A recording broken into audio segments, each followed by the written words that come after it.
అందరికీ అక్షయ తృతీయ పండుగ శుభాకాంక్షలు. అక్షయ తృతీయ అత్యంత శుభప్రదమైనది, పవిత్రమైనటువంటి పండుగ. వైశాఖ మాస శుక్లపక్షంలో తృతీయ నాడు జరుపుకునేటువంటి పండుగ. అక్షయ అంటే క్షయం కానిది లేదా శాశ్వతమైనది అని అర్థం.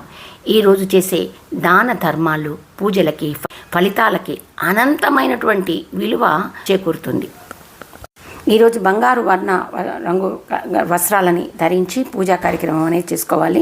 ఈరోజున నూతన వ్యాపారానికి ప్రారంభిస్తే, అలాగే పెళ్ళిళ్ళకి, శుభకార్యాలకి, అన్నిటికీ ఏ పనైనా ప్రారంభించడానికి ఇవాళ అనుకూలమైనటువంటి రోజు.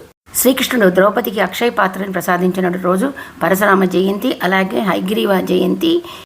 మంచినీరు, చల్లటి మజ్జిగని అందరికీ రోజు దానం చేయాలి. అన్నదానం, వస్త్రదానం, పాదరక్షలు, గొడుగు, విసినికర్ర, ఉదక భాండ దానం చేయాలి.